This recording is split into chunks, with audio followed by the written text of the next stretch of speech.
He's here. He's come. I made it. Hey. Hey. How are y'all doing? Okay. Yeah. You get a little social time in there before I showed up. Talking Yeah. about updates. Talking about updates. Okay. What kind of updates are you talking about? iPad, iPhone. About what? Apple products had an update. Products. Oh, okay. Are we talking about new phones and stuff like that? No, all these. If you currently own anything that's Apple, the update was to prevent people from hacking in and hearing what you say and do. You know, I say that in quotes because It's a security measure. What it's probably from is that there's a big news story about Israel has some stuff that they send to people. You don't have to even click on it. Right. It's in an email. As soon as you get it, it's on your computer, and they can, if they want, then tap into your computer and use it for all kinds. It's Israel. This supposedly is to fix that or correct it, not make it happen. right. Okay. Now, is this for your this is for everything, like laptops, iPad, Everything. iPhone. That's iPhone, as far as I understood. No, I had it for my Android too, because I had all products, all Apple products. Apple, but not Android. I don't think that's what the news story said. It was an iPhone thing. It was. Well, they give you 50% of what's really happening. All right. So I checked my Android, and it said there was a security update waiting. So I just downloaded that as well. Okay. Well, yeah. Check all your devices for updates. Yeah. Well, if somebody sitting in Israel wants to go through my iPad or iPhone or whatever, I really don't care. I'm not. If I want to sit in on your class, it's fine. They're welcome. They can look. It's not a somebody doing that. Yeah. It's a governmental thing. So. Well, the Israeli government can watch me all they want. Okay, that's still not going to make me feel any better about them and the way they treat Palestine. Okay. Yep. I don't have anything against Israel being there, but they need to behave themselves and learn how to play nicely with people around them. That's just my opinion. I'll just leave it at that. Anyway. Yeah. They can watch me all they want. I don't. Yeah. Alon and Susan are here. They are. I'm here. Yes. Yay. Okay. So there's a whole 6 of us. Wow. Okay. Yeah. Wow. Other people are coming. I guess they're coming. I don't know. Well, Eloise and Bob never come on Tuesdays. Right. Yeah. Because they're, and then Jacqueline's still having trouble with her computer, yada, yada, yada, on down the line. Right? Yeah. Yeah. The man of the hour, though, that we're waiting for is Armando. Oh, did he say he was coming? No, he didn't. But I was going to talk badly about his drawing. On Friday. Actually, I'm not going to talk badly about Can I ask? There's somebody's mic is picking up every time somebody moves around or something. It's just like constant crinkling. Does anybody know whose that is? It's set so high that now it's stopped. Not me. I don't think it's me. Yeah. Yeah. It might be me because I've got the volume turned all the way up so that I can hear everybody. Yeah, it could be. Could be. Let's. Charles, I'm hearing everybody very well except you. You're on low volume or something. I don't know why. Everybody. Who are you talking about? Charles. Oh. I'm not hearing him as loudly as I'm hearing everybody else. Okay. Well, maybe that's because of. Can you hear me now? Yeah, that's better now. Okay. Okay. All right. Well, all right. I'll try not to mumble. I'll just speak up. And Okay. so, okay. So anyway, let's start looking at stuff that we got, and don't really have a lot, you know, in what you guys have turned in. We got a few things here and there, but yeah, well, and again, you know, we'll start off with Armando, and so this is Armando's drawings from Friday, right? And you know, it's looking pretty good. You know, I mean, he put a lot of effort into it. The skull is kind of falling off the table there a little bit, and I think we talked about that the other day, just briefly. Right. So hopefully, you know, he'll kind of get back and do something. We have Eloise's drawing, and she just focused on really kind of the part of the still life, the lemon and orange with the you know, little coffee set and the brushes, and you know, it's a nice drawing. So I don't know whether she's gone any further with it or whether this is going to be it for her, but somebody called Mr. John Gigliotti, you know, evidently got out his colors, started playing with it, and he made a nice little piece of art out of that, John. And that's a watercolor pencil. Okay, all right. Overall, I mean, you know, it's a really nice little piece. Your focal point seems to be down here around the lemon and the little orange area. Mhm. It seems to be kind of the area in focus, and then it's sort of the brushes, not so much. I'd make one suggestion to you though, and it's this this edge right here. You know, I don't see the cursor. Oh, I see. Okay. along the drapery. Right. Right. Yeah. Probably soften that. Okay. And the reason I'd say soften it is that right now the dark in here is competing with a lot of your darks in your focal area. Ah, okay. So they're about equal, and it kind of flattens out Yeah. No, I see that. the overall piece. And so by just softening that, taking it down a bit, you know, taking some of the edge off of it. The whole thing from the whole Yeah. line. Yeah, all along there. You know, just soften it up. And since it's watercolor pencil, you can just hit it with water. Right. Just let a little bit of water just kind of sit on it and diffuse it a little bit. Okay. Right. You know, I don't want you to take it out. I just want you to make it go backward. Right. Correct. Okay. And by doing that, everything else comes in. Yeah, I can see that it's too hard of an edge. It's kind of strong for what it's, you know, what we're comparing it to. Okay. Okay. And I think if you do that, you know, all the rest of this will kind of come alive and really pop. Nice. So that's Thank you. That's my 2 cents worth. Okay. I'll put it in the bank. We have June here. June? Yeah, I'm here. Oh, there you are. Okay. These are some really nice little studies that you did. You know, the faces and things. You've been working at that real hard, and it's showing up. You know, as far as you're getting a lot of character, you know, to your different drawings of people's faces, and not all the time. You know, this is a little bit flat over flat. Okay, but now I'm getting feedback. What am I doing? All right, but the face over to the right really has kind of nice dimensional, you know, character to it.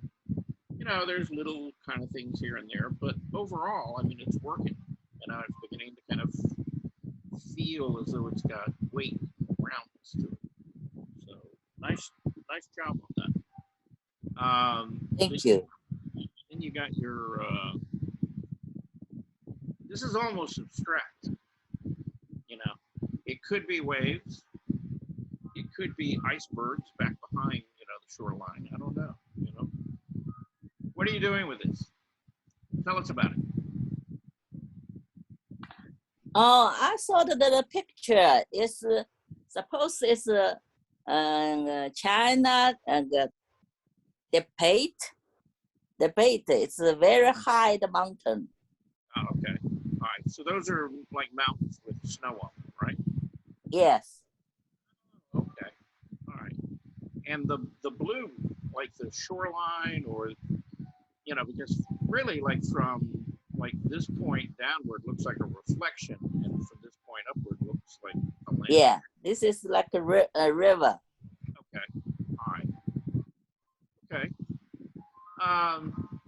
So I mean, overall, I mean, the idea is working.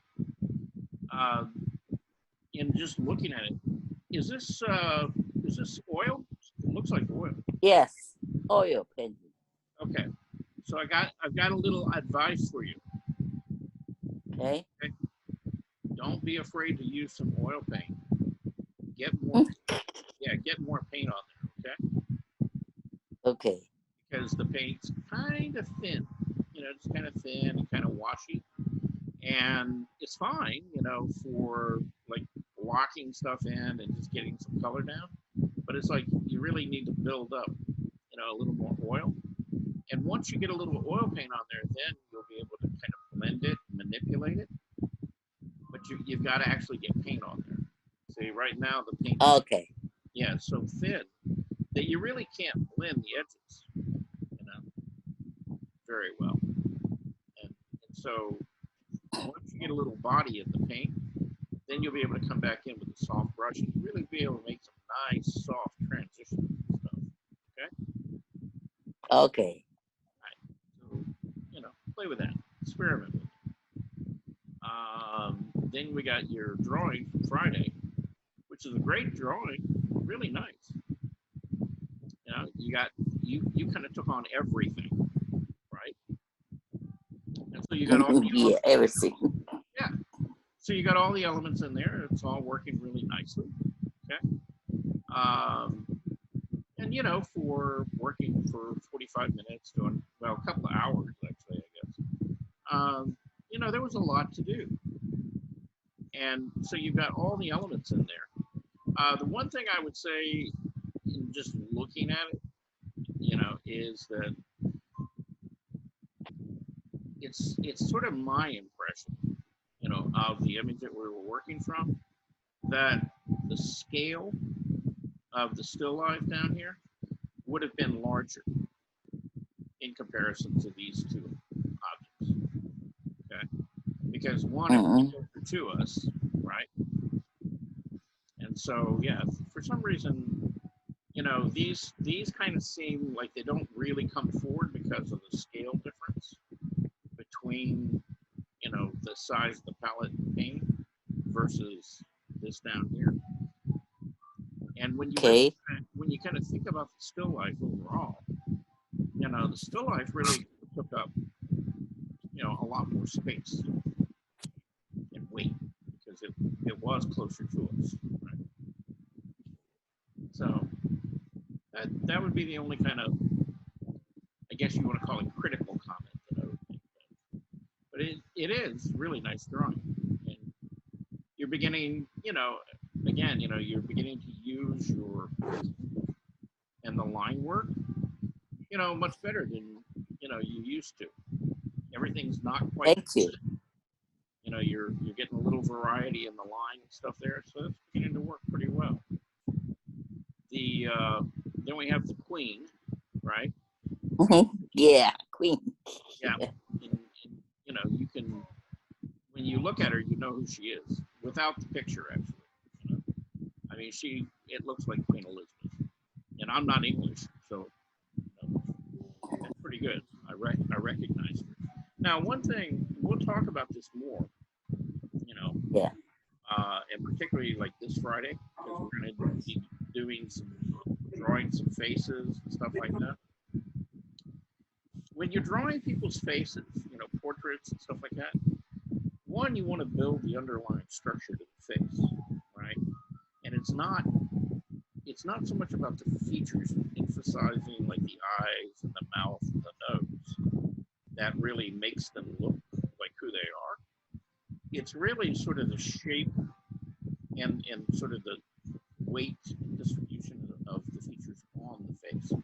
So if we compare your drawing, right, to, let's say, the reference that you looked at, and I'm going to blow this up so we can look at the photograph of her a little bit.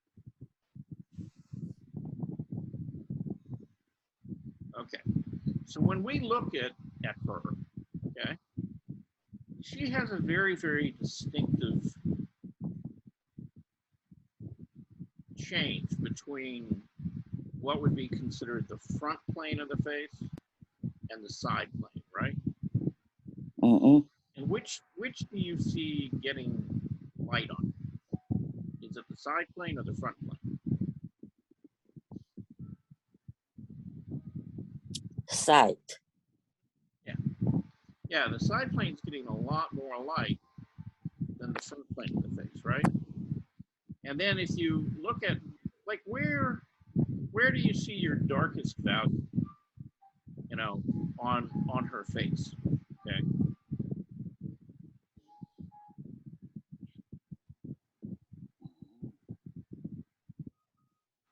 Front. Well, okay, my question is, where is the darkest value? Anywhere on her face? Is it her eyes? Her Eyes. The yeah, when I squint my nose, you know, my eyes down, okay, and I'm looking at just the value and I'm kind of getting all the color out of there, it seems like some of the areas in the actual pupil of the eyes and things are almost as dark yeah. as the background. Almost. Okay, not quite, but they're pretty close. Okay. And so the strongest point of contrast is really right around her eyes. Okay. And then the mouth is much softer, isn't it? And the nose is really much softer, isn't it? Okay. You know, it's not as strong in contrast as really just kind of the dark pupils of her eye. And when you really look at her eye overall, I mean, that little area right there around, you know, the eyes, that's really kind of the focal point, you know,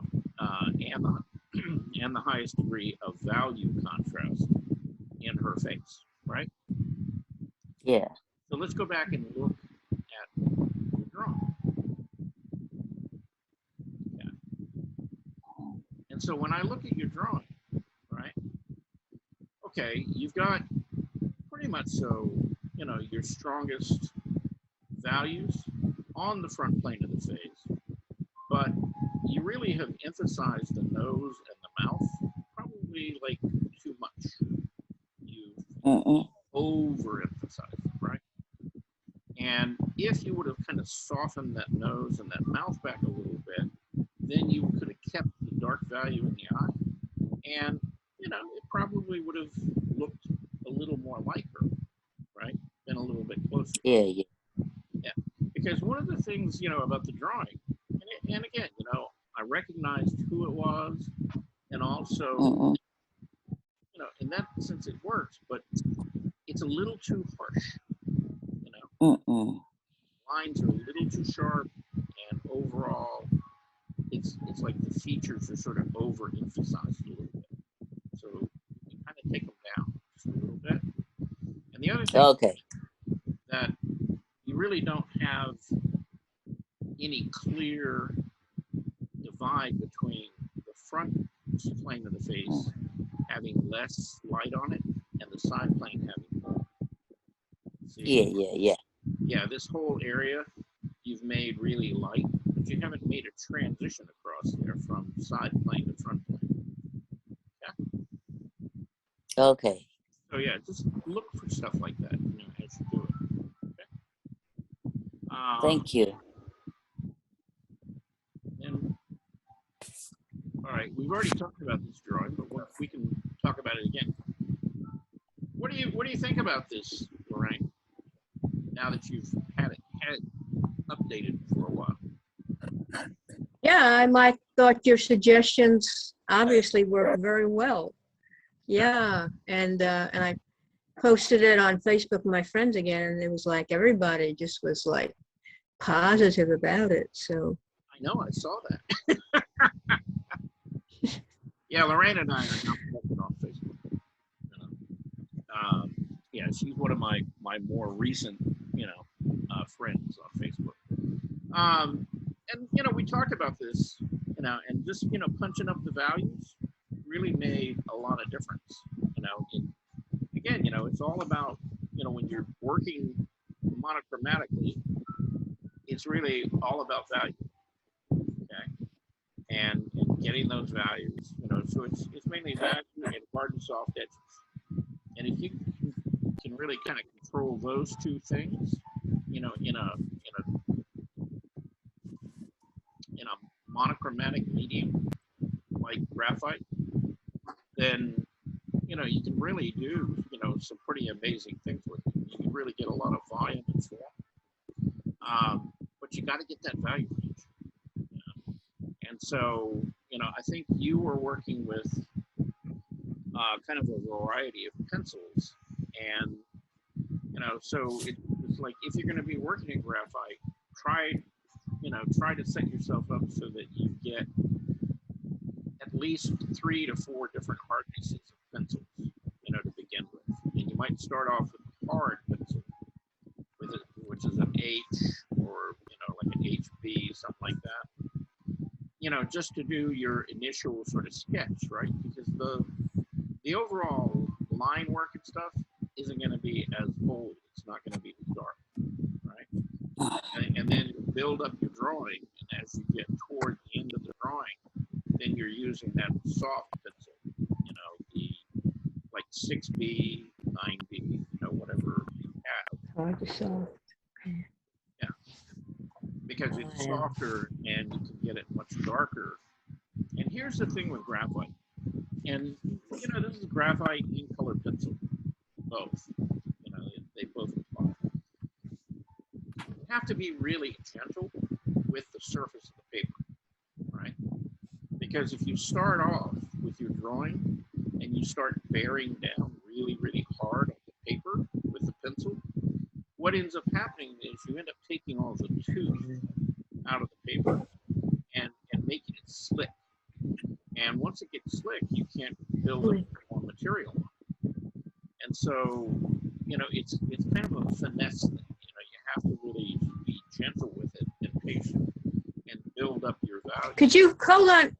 Could you hold on a second? Your voice is somehow, I'm losing it more and more, and I don't know if I can fix that. I think I'm getting that too. So it's not just. His voice is very soft today. That's what I was hearing at the beginning when I said I couldn't hear him. Yeah, I'm gonna put you louder so I can hear it. But yeah, I had it up louder at first, and then everyone was too loud but you, so then I put it down. But I was missing some of the I know I got through starting with the harder pencils and not going it too hard because you make the paper slick. I heard that part. Right. Yeah. And so there's different ways of doing that. And one of the things I suggest, and will kind of make the drawing a little bit overall more even as you lay in values, will be rather than working linearly, right? Like you're moving your pencil back and forth this way, move it in a circle. See? Just kind of very soft, kind of circular motions when you're building up those tones. And see, that stops the pencil line from being like directional, right? There's times that you can do that. Like if you want to describe a plane or something like that, you might want to move, horizontally or at an angle. Describe the plane. Am I putting somebody to sleep? Somebody's yawning.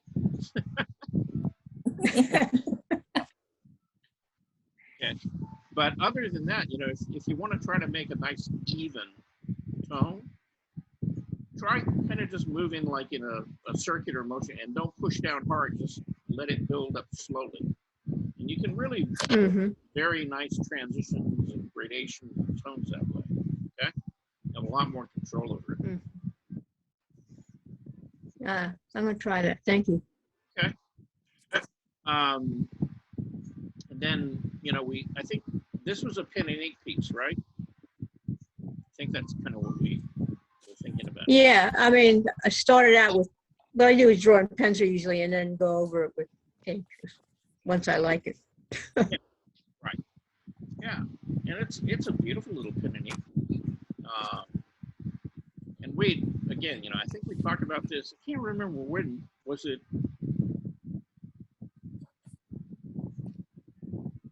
I guess it was what? What? Last Tuesday? The one day we had last week, I guess. It had to be then, yeah. Yeah, that would be Tuesday, right? Yeah. So we kind of talked about it a little bit then, but you know, again, you know, with the pen and ink type stuff, you know, playing with it, and you did a little bit. You got a pretty good variety of textures and things.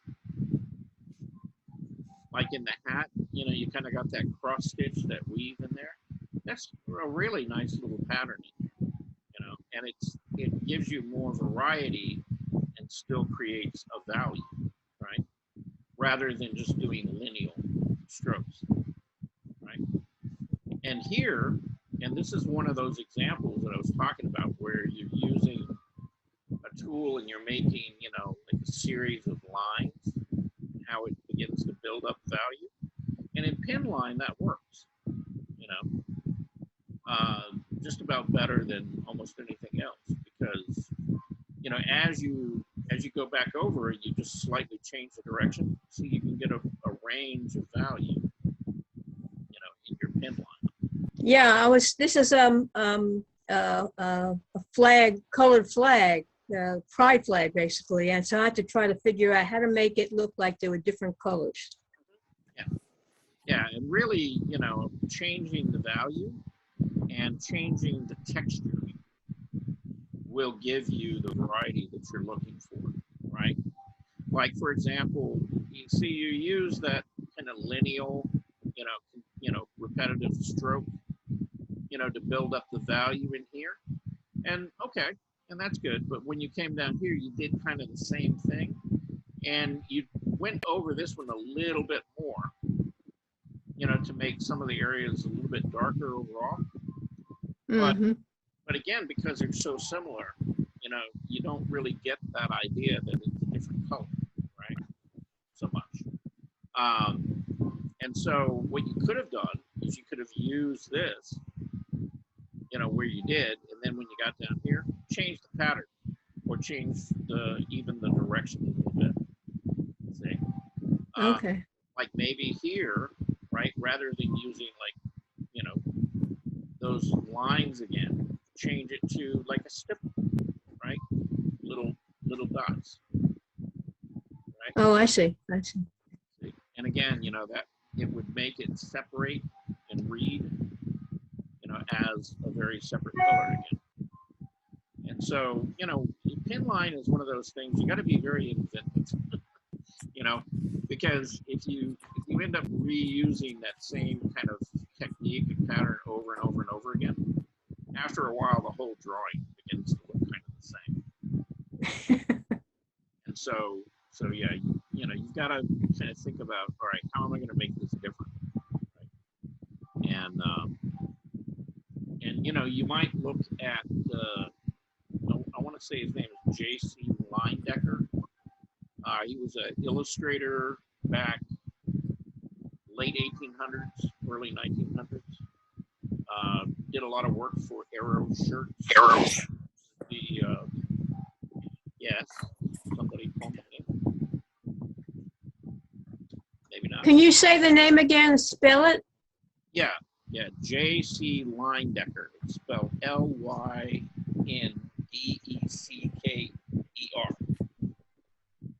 I think it's J.C.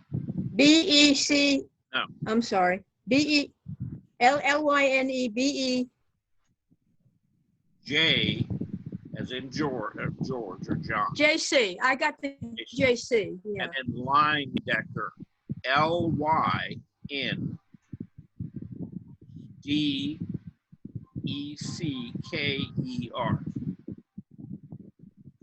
BC.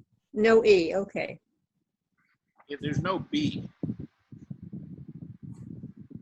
D as in Line. You're not saying Linebecker. no, Decker, D as in dog. Decker. D. I got you. I got you now. Okay. Okay. Wow, we're having a hard time today, huh? The sound thing. Hang on, Can everybody else hear that? There's this constant sound of somebody rumbling something. It's like somebody's moving and it's set too high, so you're picking up all the movements. how about, And it's covering your voice, so we have to hear through that. I have to hear through that anyway. okay, how about now? Yeah, it stopped. What'd you do? I turned off the fan. Ah. Maybe that was what. Okay, all right, well, good. All right, we got it worked out. Okay, so now we know. Thank you. Okay, all right. Yeah, because it's like, okay, what's going on sound-wise? Anyway, so Naomi, is Naomi here? Been trying to talk to Naomi. Ugh, can't talk now. Naomi for a while. Hey, Alon.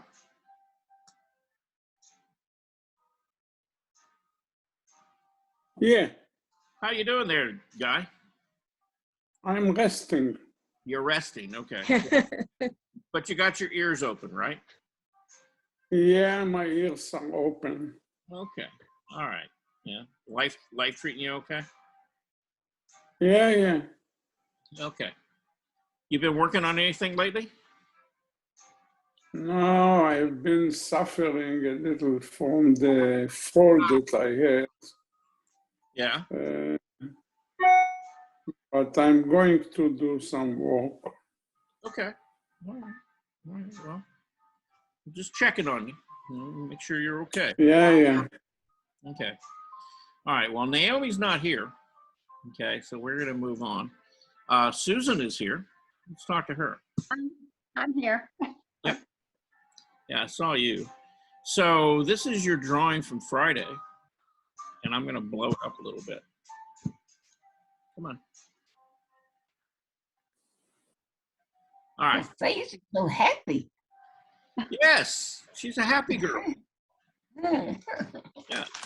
And Bernice is here too. Yay. Okay. All right. So overall, it's kind of about the same kind of comment that I had with June. It's like the painting and the palette, they were pretty good size, right? But when you think about that still life overall, it was bigger than I think what you've got there. You've kind of shrank it a little bit. You know, so it's mainly just the scale thing. And then the other part is that now you're working with what, color pencil? Yes. Yes. All right. So we need to start thinking about values, right? Now, you know what values are, okay? Can you explain to me what values are, so I know that? Kind of the contrast between the colors, or a stronger type of, maybe a deeper color. Is that? It's close. I'm not getting- Yeah, you're kind of right there, you know, on the edge. Okay, it's mainly, yeah, how light or how dark something is. Okay? Okay. Regardless of the color, it could be green, blue, whatever. Okay?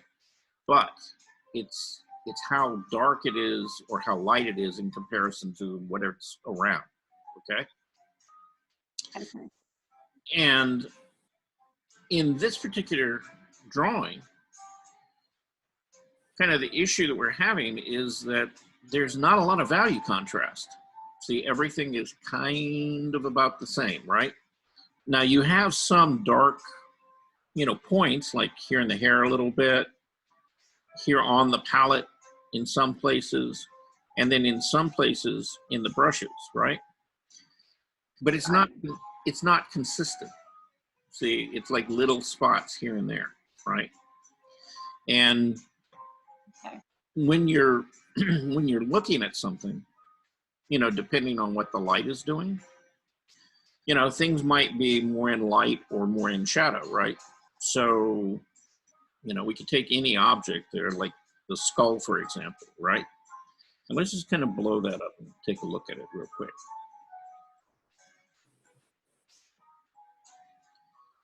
Now the skull, you know, we kind of think of it as being white, right?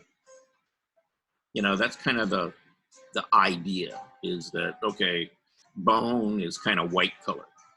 Reality is there is no such thing as white, right? Unless it's giving off light. And in this particular case, you know, it's all going to be a series of gray values. There's probably very little that was there that was really going to be like, you know, really, really dark, right? But it does have a range of value, see? And the range of value would have been overall much lighter than, say, the palette behind it, right? And so if the palette were overall darker, then that would make the skull kind of show up a little bit better, wouldn't it? Right. Okay. It would give you a little bit of contrast, see? And it's like each and every object in there has its own range of value. See, it's what we call local value. And so I want you, you know, as you're drawing things, you know, and particularly when you're drawing multiple objects, one thing, you know, with another, I want you to spend a little time really kind of looking at them and figuring out, okay, between the 2 or 3 objects that I've got there, which are the darkest overall and which are the lightest overall. And then as you draw them, make the darker ones darker, make the lighter ones lighter, right? So that they're not both kind of the same range of values. And that would help a lot, you know, in getting your drawing to read and separate, you know, one object from the other and being able to kind of see it distinctly. You know, okay, this is a palette, this is a skull, this is an orange, or, you know, some metalware or whatever, okay? And so, you know, again, you know, it's kind of going to take you a little bit of time to really kind of sit down and really look at these things and really kind of figure out, you know, what the value ranges are. And the thing that will help you the most is if you squint your eye down, you know, like almost to where they're like really, really close, and you lose all the color, you know, while you're looking at the objects. And all you'll see is kind of light and dark patterns, right? And so, you know, that will help you kind of read the value ranges on those a little bit better as you're drawing them or painting them, okay? Okay. I know the orange is oranger, and it's showing up on the picture. I don't know. But it's oranger on my copy. I don't know. But I mean, I took it outside yesterday. It was a beautiful day. Mm-hmm. But it's not really looking orange on the. No, not in the photo. It doesn't. Yeah, actually, up here it looks a little more orange. Yeah, but here, yeah, the color got a little bit kind of, you know, washed out or muddy. Yeah, and so yeah, and that's okay. You know, I mean, it's, you know, trying to take a picture of things, it's not going to come out exactly the way that you see it, you know. Okay.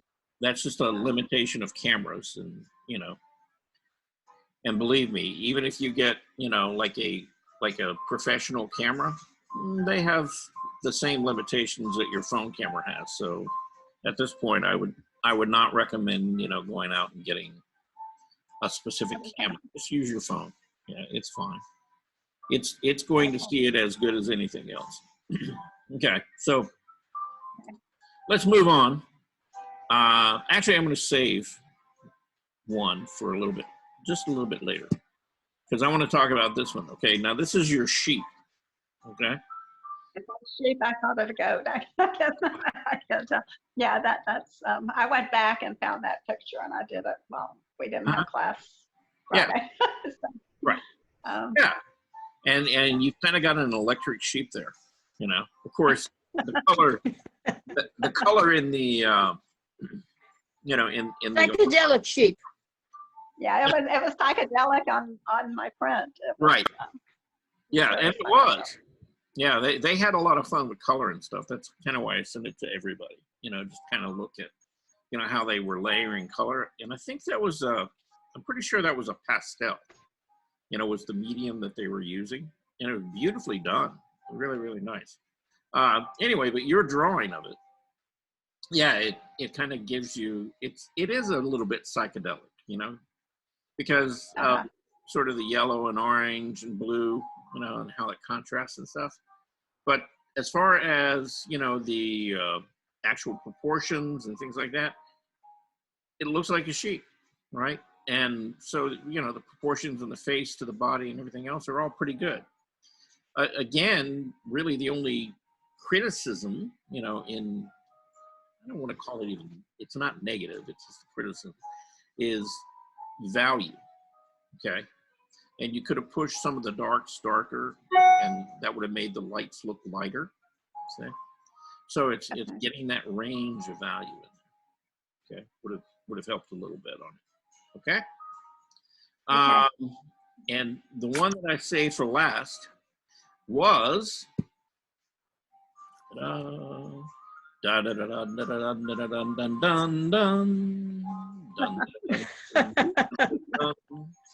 got Michael Linden. I think what you said to do with the horse, I covered him under his arm with the horse, the back of the horse. Yeah. But, right. So they overlap now. And see, it set up, you know, a little bit of depth in there, didn't it? See? So now it's like the horse definitely sits behind it and is further away. So that worked out pretty well. This is an unrelated story, but kind of related at the same time, because you told me how much you like Michael Landon. how much? Yeah, right. Yeah. Well, I just talked to a relative of mine who he's actually my half brother. He lives up in West Virginia, and you know, I had never talked to him before. I'm tracking down my family up there, and so, you know, my biological father, you know, divorced my mother when I was probably about 5 or 6, and remarried, had a family anyway. But his name is Ray, after my father's name, which is Raymond. But they have a funny thing that they do in West Virginia. Okay, for some reason they give people nicknames that don't have anything to do with their actual birth name, right? Okay. And how, you know, he goes by Joe. Okay. And he told me the story of why he's called Joe. And it's pretty close to your story about liking Michael Landon. Well, his mother had a thing with Michael Landon too, so she called him Little Joe. Little Joe. So that's what he was called his whole life, was, you know, well, you know, when he was small, he was called Little Joe, and then as he grew up, they just called him Joe. So now he's 61, you know, but he goes by Joe, even though his name is actually Ray. So anyway, that's good. Yeah. Yeah, that's a very Appalachian thing to do. I guess. I don't know. Anyway, Something to do with wanting to be undercover during your life in some way. I don't know. You know, I mean, it. You know, That was a joke. I just think, you know, it's kind of weird to have a totally different name, like you said. But well, it's a cultural thing, though. You know, and I mean, you know, he's not like an isolated case. I mean, if you know anybody who was raised up around West Virginia or anything like that, they have you know, their name by birth. but they could have any kind of weird, you know, off the wall name that has nothing to do with their actual birth name, you know? I could accept off the wall easier than Joe and Ray. I mean, that's not a, Joe isn't an off the wall name. Scrappy would be, or Dopey, or, you know. What I mean, I guess, you know, totally unrelated. Okay. Like, for example, you know, a lot of parts of the country, you know, if your name is William, people call you Bill, right? Sure. Okay. You know, because it's kind of linked to, you know, William, short for it is Bill. Don't ask me how you got there, but okay. But in West Virginia, you know, again, you know, it could be anything, just totally unrelated to your actual name. And that seems to be like. So they don't go by the Southern thing of dual names, Billy Joe, Mary Lou. No. You got to go further. They don't do that up there in West Virginia. Yeah, you got to get into like Tennessee, Kentucky, you know, a little further west and a little further south too. You know, Alabama, Georgia, you know. So. Hey, watch it. Hey, it's just it is what it is, right? You know. So. Anyway, Sometimes Southern children are named depending on how they act when they were very small. You know what I mean? Mm-hmm. Like if you bump around, someone might call you Bump. You know, yeah. If you, I don't know. If you know what I mean? They base it on some kind of activity that you do when you were small. Mm-hmm. Yeah. Yeah, makes more sense for a nickname like that. You know, something to do with what the baby is like, what the baby does, how you know. Mm-hmm. Yeah, like Yaki or something like that. My dad was Sydney, but everybody called him Buddy. So, and those two names had nothing to do with each other, really. Right. Yeah. Anyway, but yeah, I that was something I encountered over the weekend. Was, you know, it's like the guy's name is Ray, but you got to call him Joe. Okay. Yeah. All right. So, you know, like I said, it's a cultural thing. All right. Wanda is not here, is she? No, I don't think so. Okay. Well, this is Wanda's drawing from Friday. Okay. It's nice, you know. I mean, I think she's using watercolor, maybe. Nice. You know, to get a little color in it. But She got colored pencils. If it's Wanda, but it looks like watercolor too. I can think of it. Yeah. This looks like some kind of wash, you know. Not pencil. Yeah. Well, it could maybe be like watercolor pencil, but actually this looks like maybe acrylic paint. Look at the your surface. So, you know, it looks like it might actually be paint, like acrylic paint or something like that. But again, you know, this kind of goes back to if you look at this, the contrast, the value contrast, it's got a lot more punch, right? So it separates out and reads a little bit better. And it's got, you know, a pretty nice range of value. You know, you get some things like the skull that's a little bit closer. Overall, pretty much so lighter than the palette, which is darker and kind of mid-tone, you know, behind it. You know, and then a high degree of contrast on the metal objects. And, you know, it being metal, metal is usually reflective to some degree or another. You know, some more reflective than others, but generally, you know, because it's reflective, you get a wider range of value on it than you would say something that was soft, right? So that worked out pretty well. And then she has this piece, and this, I think, this is like markers, right? Markers and maybe colored pencil. You know.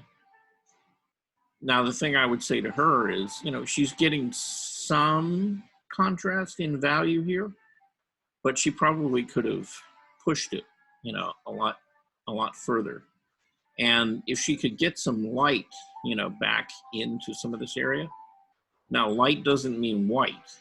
Just light could be a brownish color, but a lighter value of it. see, then she would have gotten, more form, and turning of the form, on the face, as it is, it's all pretty much of the same value. She did it on the neck. She had the shadow on the neck. It's interesting. Maybe she wasn't finished with the drawing.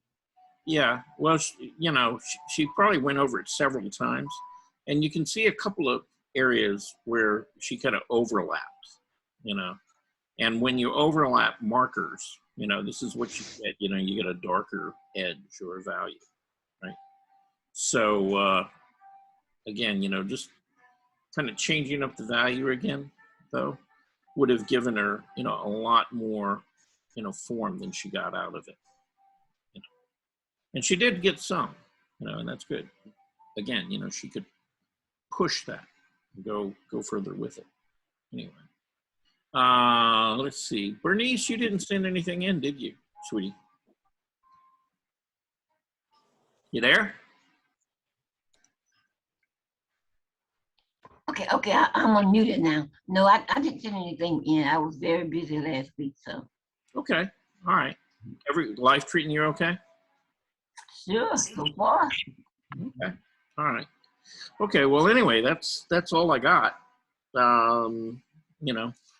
Other than my stuff, and I'm going to show you a little bit about what I did. And Bernice, you'll be happy. Okay.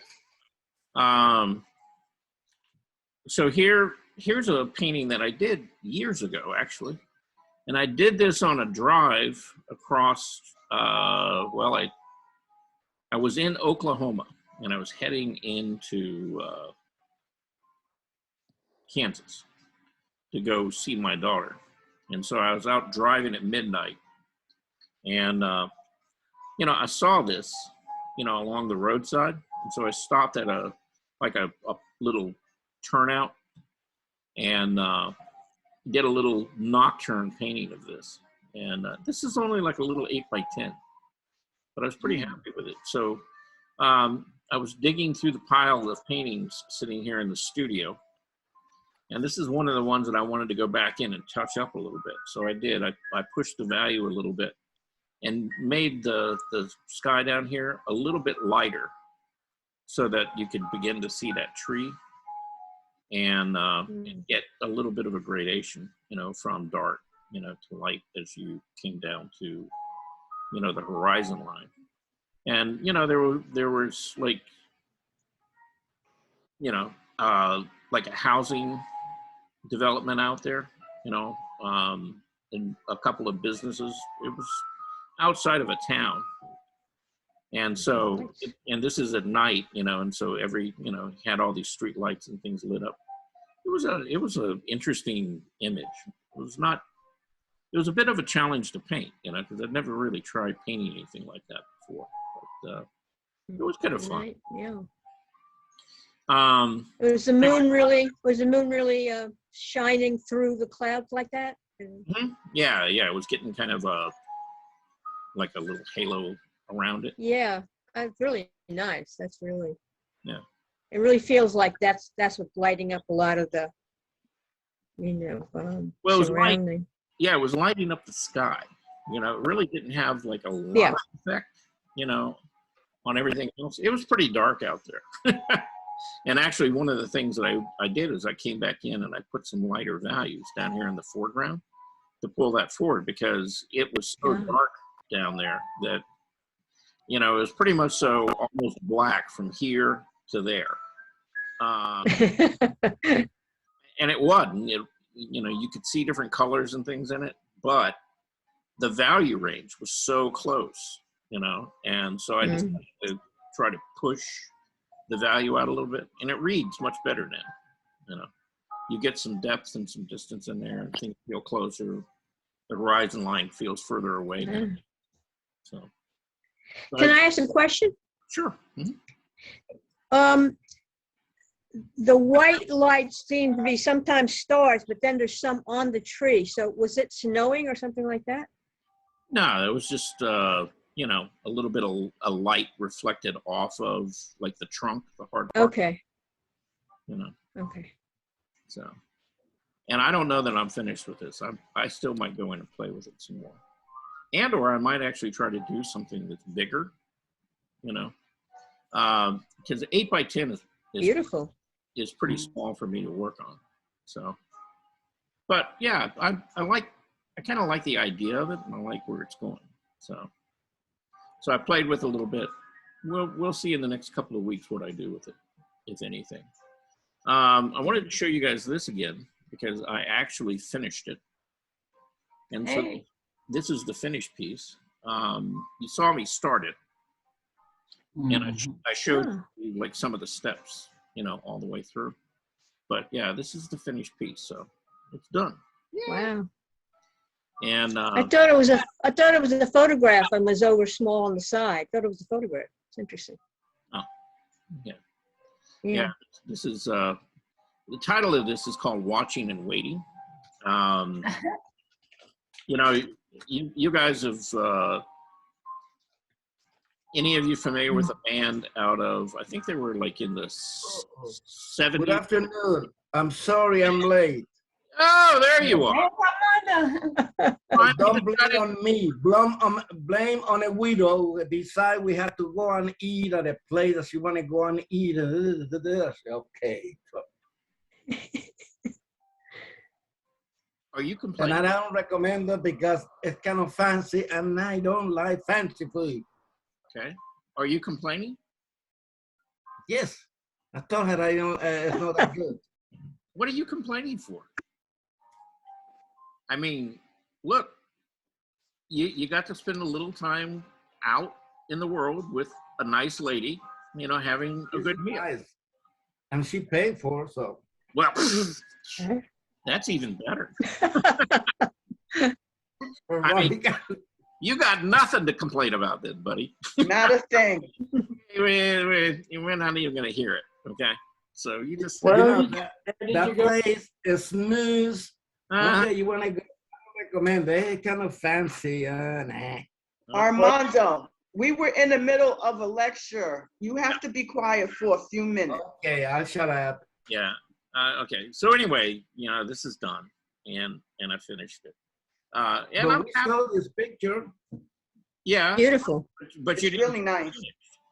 Now it's finished. Okay. Oh yes, I remember you showed the steps for the beginning, but you Right. didn't have much done. Right. Yeah. Yeah. So now everything's done. Okay. Anyway, and then I showed you this piece from when I went out plein air painting, and I talked about, you know, making some changes to it. Well, I did. Okay. So basically what I did is what I said I was going to do. I softened the shadow on this. I also brought this up and broke that line a little bit, and overall just kind of punched up the color, and then put some lighter values actually on the plane itself. So it's got, you know, a little more. And so, you know, between the two, you know, it's got a little more contrast. And see, that was the original. Okay. And of course the lighting was different when I shot it, but it's hard to get. But see, now it's got a little more pop to it, you know, with the value. Let's see what same thing here. You know, this is what I did when I was outside, you know, plein air. And then What is that, a grave? Pardon? Is that a grave? They have a flag and something there, look like a grave in the airport. Okay, are you not seeing a bunch of trees now? It takes a minute for us to see the image you hit. It'll stay a few seconds until we see the new image. Okay, well,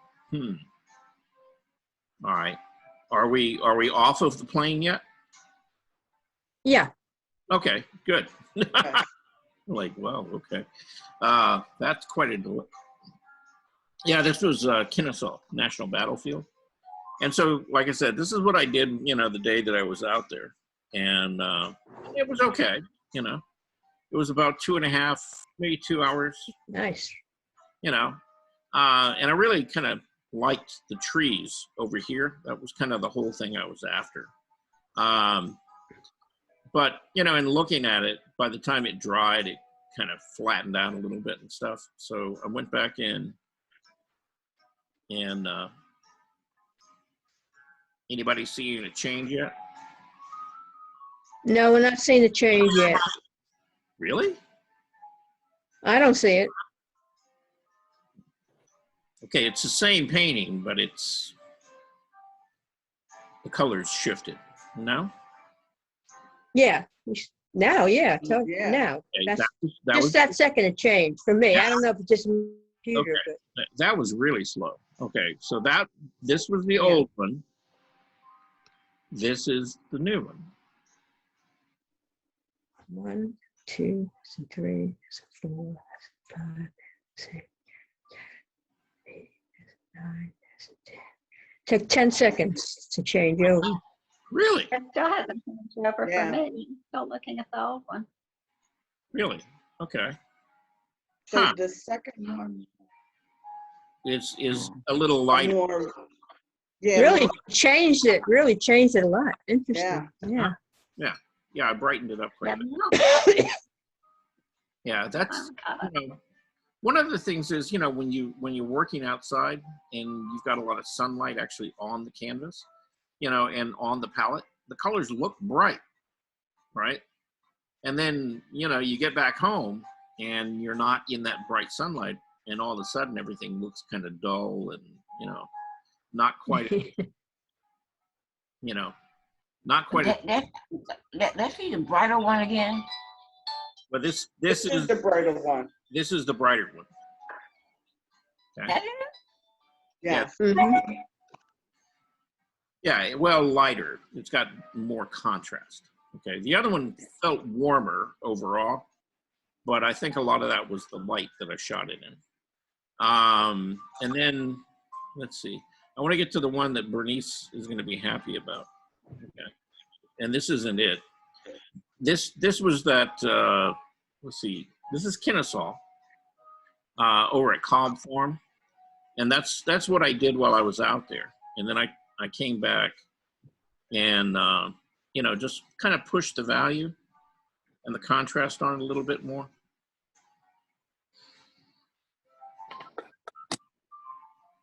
Okay.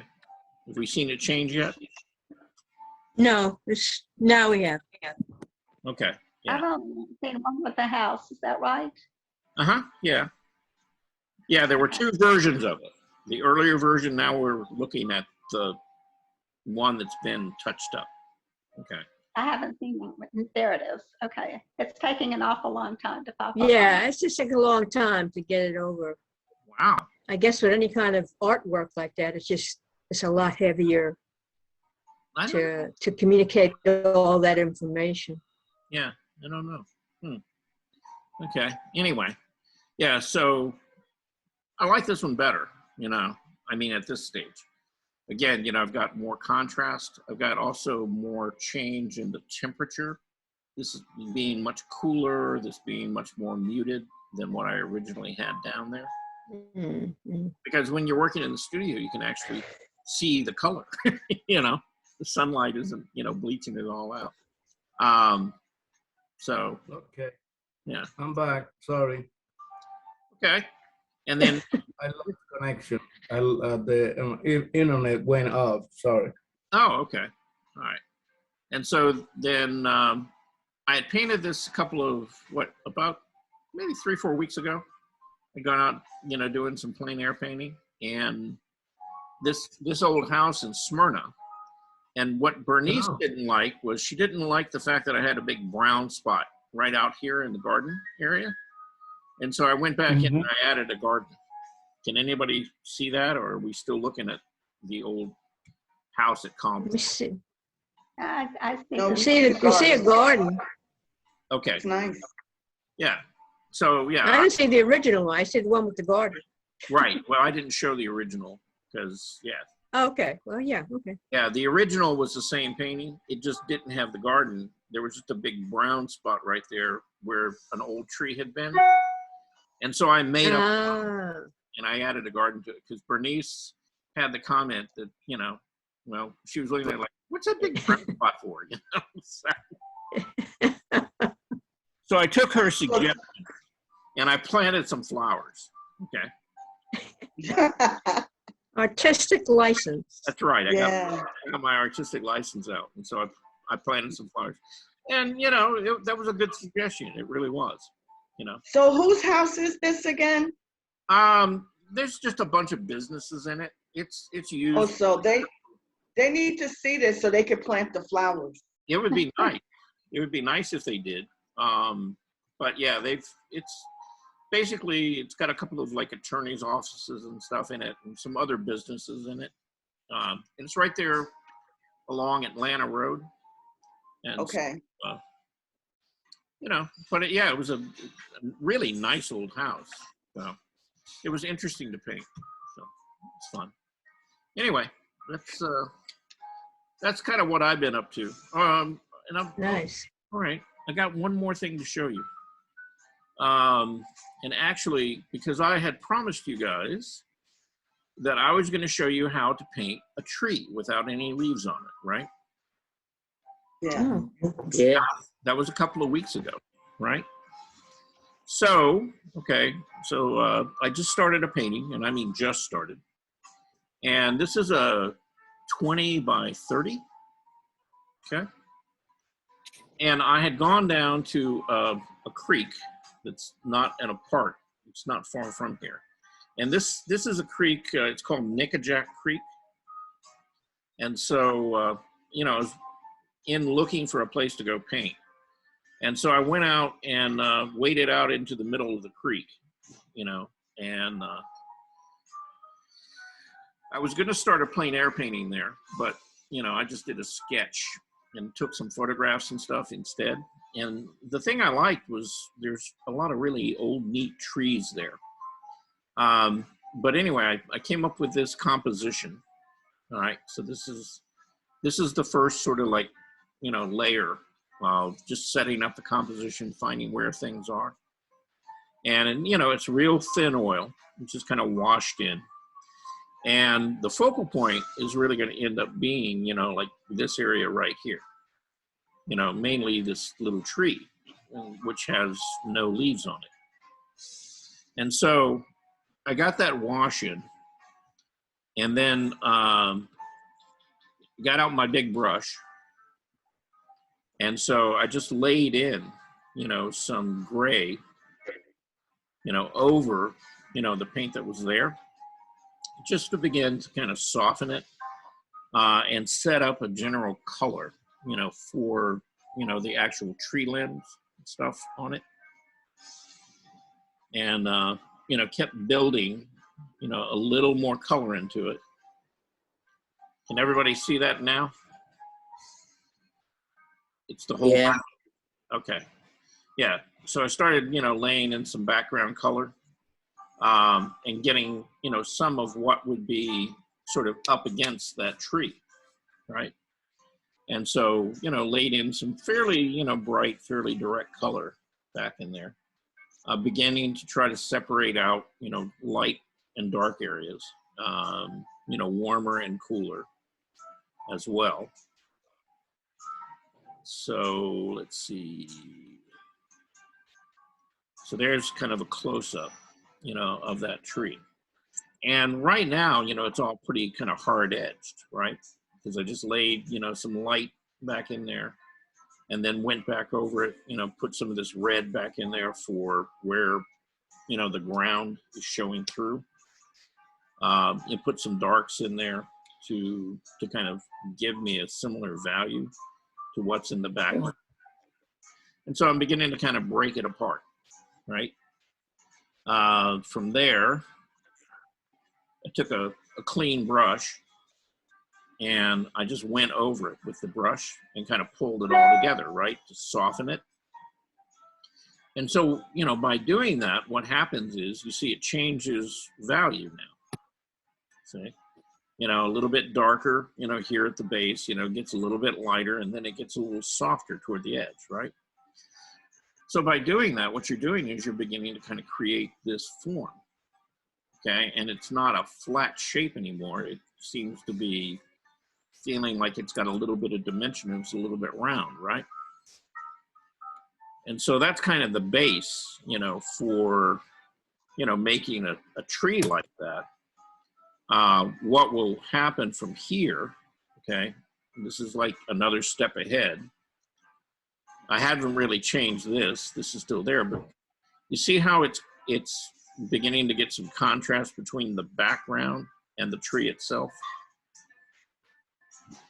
So I'm setting that up so that as I begin to develop this further, this will get softer and softer, you know, and then all I have to do is come back in and, you know, put a couple of those branches and things and emphasize them a little bit. And that will begin to look like, you know, a tree that doesn't have any leaves on, without having to paint every little tiny, you know, branch on there. I have a question. Do you have a photo of this area? I do. Yeah, I do. Yeah. Yeah. I have a question too. Yeah. But why the creek didn't come up our way? What you put there? Is that a rock or what? You mean here at the bottom? This is this is an old tree trunk that had fallen. Yeah, right there, but next to, go a little bit more to the left, where the creek go. I don't see the creek, where the creek, what direction the creek keep going. You're in the middle of it. This is all water. Oh, it's not finished. Okay, all right. Well, no, it's not finished. Yeah. No, Yeah. all right, I get it. Yeah, this is as far as I've gotten so far. Okay. Mm-hmm.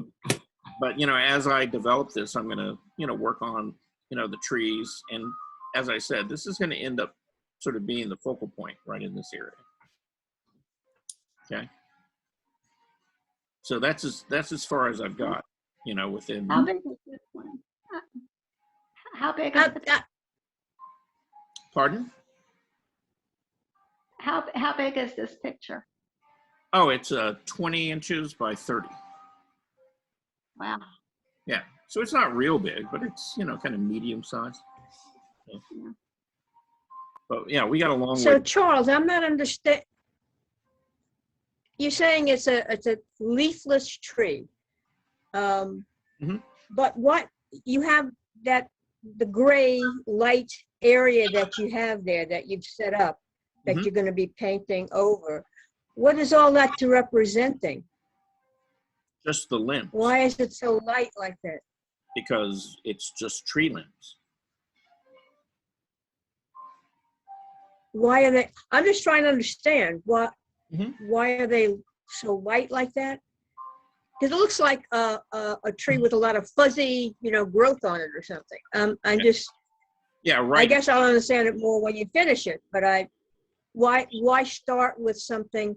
You always start with the lightest part of the limbs that are going to still exist after you finish painting over it. Is that the idea? Well, the idea is that you're laying in a basic color and a shape, right? Because a lot of people would paint the green background behind it and then have to let that dry. And then you got to come back in with like a real fine brush and paint all those little tree limbs on top of it, right? Yeah. Well, this is a more efficient way of saying, okay, there's a tree without any leaves there. And so what I'm doing is I'm basically creating the underlying form, just like you would for painting a face. You know, you're getting the structure of it. And then I can take some of the color from the background and, you know, open that up and create those tree limbs. You know, or that feeling of, you know, something with a lot of real fine little, you know, tree branches and limbs and stuff on it, you know, without any leaves. So again, you know, this is just, it's kind of a, you know, it's in the process, you know, of creating that. So, you know, as I do more, I'll take some more photos of it and give you, you know, more steps. But what I was trying to, how we got into this discussion is a couple of weeks ago, I think I was talking to John, and he was trying to do some trees that didn't have, you know, any leaves and things on it. And he was trying to show like the find little tree limbs, you know, the little tiny branches toward the end. And he was trying to paint them in. And what I was telling him is there's probably better ways to do that. And so I'm trying to kind of go through this and give you kind of a step-by-step as to how that works. Okay? That was the idea. Thanks. Yeah. So, you know, just like some of the other paintings that I've done, you know, I'll try to do more work on this. And as I do the work, you know, I'll take more photos, you know, as things develop. So you'll be able to see it. But, you know, for our purposes, you know, what I'm going to do is I'm going to develop this area first, and then I'll work my way out from there. And that way you guys get, you know, a pretty good understanding. So, you know, tomorrow being Wednesday, it'll probably be Thursday, you know, and I'll try to show you, you know, how far I got on this. And it, hopefully by then it should look actually like a tree without any leaves. Okay? Mm-hmm. So, but at least you've got the idea of how it got started. So, all right. All right. So, yeah. Wow, it's only 3:18. That's all I got. Okay. Thank Okay. you. All right. Before you go, I need to tell you something. Yeah. What do you need to tell me, Armando? Tomorrow, Wednesday, they are gonna install. We're going now with Comcast internet. So I don't know if I will be in the class or not. If I be in the class, I don't know if it will be disconnected because they come in here tomorrow to install the new router and all those stuff. All right. And I already sent you the last thing that I sent you with the new address because I don't know the AT&T address. I don't know how long it's gonna continue working. So, Okay. so you got my new address already. Yeah. Well, it shouldn't. Email address. Yeah, it shouldn't affect your email address. That should stay the same. Yeah, that one I sent it for the new, I think. So that's it. Yeah. Now this is your drawing that you sent in. Yes. Yeah. Yeah. We talked about this Tuesday, didn't we? Yeah, we talk about that one. Yes. Okay. Yeah, I just wanted to let you know that my address, email address is changing. Oh, your email address is changing. Yes. Okay. But you don't know what it's changing to. No, I already sent you this from my another email address with Gmail address. The new one. Okay. All right. Yeah. Well, I have to go back and get that and change your email address then, so that you're still getting stuff. Okay. But yeah, thanks for letting me know that. Okay, Yes. That's a good thing to know. All right. Charles, Yes. I usually come on Friday mornings, but I'm going to miss it this week because I've got a doctor's appointment. But you'll still send whatever we're drawing, right? By email? Yeah. Okay. So Yeah, we're going to be working on drawing faces. faces. Okay. Yeah. All right. Thank you.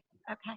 Yeah, that's kind of the plan, is we're going to be drawing people's faces, but we're going to do, the thing you'll miss is I'm going to talk about, you know, how to kind of create some of that underlying structure. But I think I've got some things that I can send you, you know, to kind of walk you Right. through that. So Thank you. So I'll probably send that out with the images so that, you know, if you guys want to work on them a little bit, you know, you can do that. Okay. Thank you. All right.